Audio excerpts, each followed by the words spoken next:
keluhan dari para pengungsi.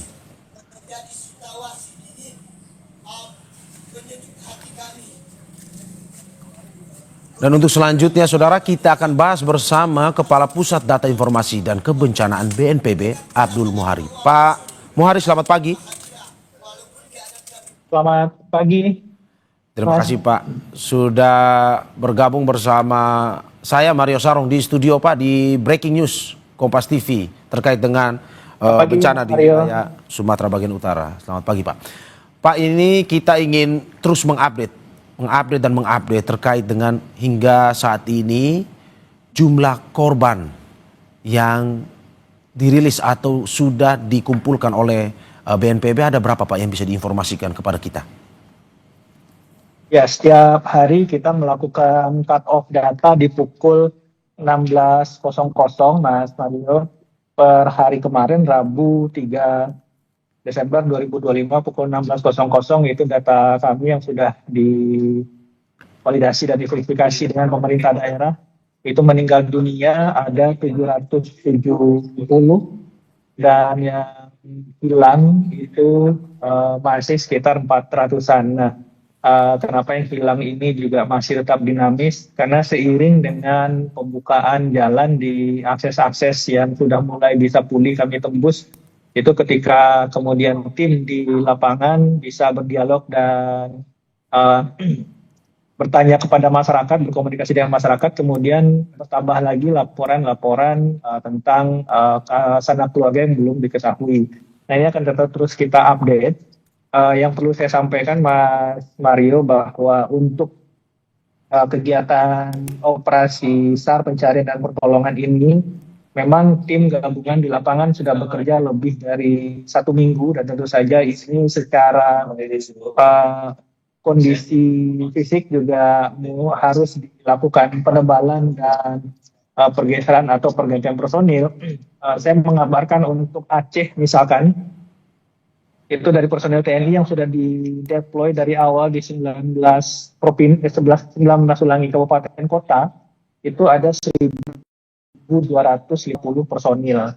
Nah, 2 hari yang lalu ini sudah dilakukan penebalan. Penebalan ini artinya bisa penambahan, bisa pergantian, itu sebanyak 7 SSK atau sebanyak lebih kurang 700 personil. Itu khusus di beberapa kabupaten yang memang membutuhkan penambahan personil dan masih merupakan kabupaten prioritas seperti Aceh Tengah, Gayo, Benar Meriah, dan Aceh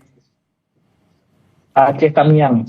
Nah, ini sudah dilakukan deployment personil supaya kita harapkan upaya-upaya pencarian ini meskipun sudah masuk pada minggu kedua, ini masih tetap optimal.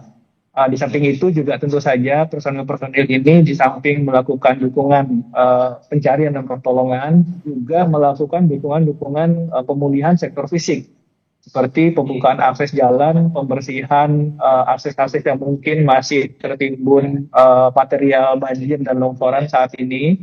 Dan alhamdulillah hingga minggu kedua ini dukungan operasi modifikasi cuaca itu bisa sangat-sangat membantu sehingga hingga minggu kedua ini kita masih tetap cuaca cerah sehingga ini sangat mendukung untuk operasi tim darat secara maksimal, Mas Mario. Oke, Pak, saya ulangi lagi untuk mempertegas saja, Pak Muhari, bahwa hingga pagi hari ini 770 yang meninggal dan 400 yang hilang ya Pak ya? Oke, karena ada pemberitaan melalui situs BNPB yang saya kutip ini ada 810 jiwa yang meninggal dan hilangnya sebanyak 612. Ini perbedaan data ini seperti apa Pak? Apa bisa dijelaskan data yang bisa kita pakai? Karena ini diambil juga dari situs resmi BNPB. Benar Mas Mario, jadi dashboard yang kita buka itu secara online, secara real time terhubung dengan pusdalop kami di daerah. Tetapi setiap sore pada pukul 3 hingga pukul 4 itu kita melakukan cross check dan validasi data untuk menghindari duplikasi pencatatan. Nah, ada beberapa kali karena sistemnya dibuat secara langsung, jadi kontrol validasi data kemudian harus tetap kita lakukan secara manual, sehingga data yang resmi kami rilis adalah data yang kita sampaikan pada saat preskon setiap hari pukul 5 sore, Mas Mario. Oke. Nah, ini kemudian memang di data dashboard kita ini berjalan malam hingga pagi, dia akan dinamis lagi karena sudah menerima data dari Pusdalop BNPB di kabupaten kota. Tetapi tetap nanti fungsi kontrol datanya kita akan cross check lagi identitas, nama dan seterusnya untuk kita sampaikan secara